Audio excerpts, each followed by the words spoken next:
morning. My name is RJ Ong and this is my wife. My name is Fan Fan. And we have 4 children, Trent, who is 15, and Sasha, who is 14. We have Theo, who's 10, and our youngest Sienna, who's 8 years old.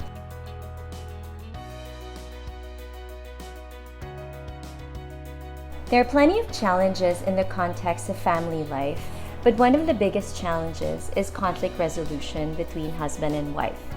It's no wonder that the Bible strongly emphasizes that we must not yoke with unbelievers, because God knew that conflicts would be a lifelong struggle, and it's perhaps the only skill that can never be perfected even after years of practice.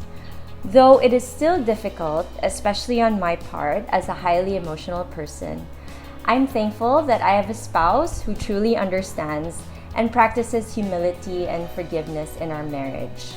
We've always taken to heart the wise words of Ruth Bell Graham, who said, "A happy marriage is the union of 2 good forgivers." So trivia lang, RJ is actually quick to apologize, and I appreciate how it doesn't affect his ego or make him feel weak as a man. But siguro nag-believe lang pud siya sa golden rule that the wife is always right. Tama ba? Sige na lang.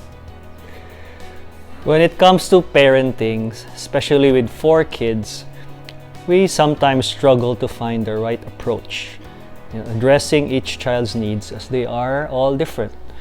God blessed us with 2 generations of kids, 13 to 15 and 8 to 10.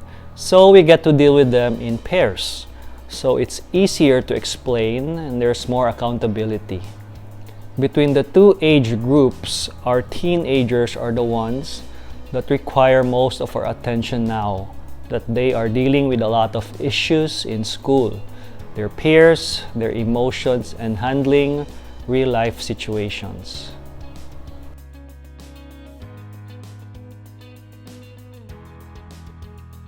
Before we can experience joy in the Lord as a family, we must experience joy in the Lord as a couple, because we are the foundation of the family. Our actions influence and impact the lives of our kids. We are guided by Proverbs 20 verse 7, which says, "The righteous who walks in his integrity, blessed are his children after him." Fan and I are still a work in progress as individuals and as a couple. But we share the same belief that in order for us to model Christ-like behavior to our children, we must follow Christ's perfect parenting model. In terms of parenting, it's quite ironic that in our experience, for us to find joy in the Lord as a family, we had to discipline our kids at a young age. We've never withheld the rod for all 4 of our kids. So now that they are older, and by God's grace, we rarely have disobedience issues.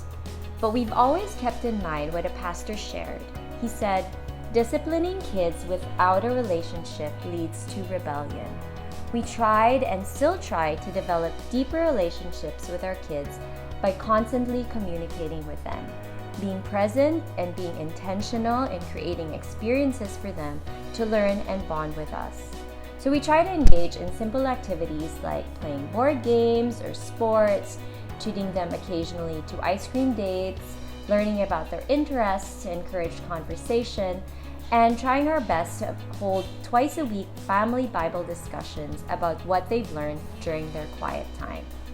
Aside from that, we've also taught our kids to make Jesus their focal point. We emphasize Matthew 6:33, which says, "But seek first the kingdom of God and His righteousness, and all these things will be given to you." This verse applies to all aspects of our lives. Whether we are in the middle of a difficult situation or planning to make an important decision, the principle of seeking God first is already applicable to our kids, because as early as now, they have choices to make, whether to cheat in an exam in school or whether to give in to peer pressure.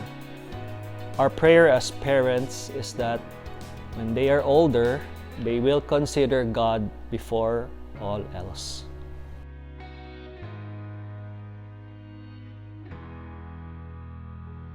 As RJ mentioned, we are still a work in progress as a couple, as parents, and as a family.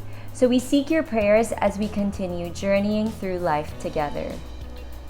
We thank the Lord for providing us role models in the form of our parents, relatives, and couples in church, and our D group that we draw inspiration and learn from.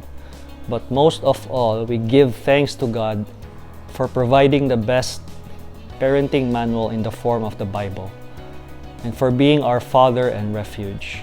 As David said in Psalm 90 verses 1 and 2, Lord, through all the generations you have been our home. Before the mountains were born, before you gave birth to the earth and the world. From beginning to end, you are God. Thank you for listening and have a blessed Sunday, everyone.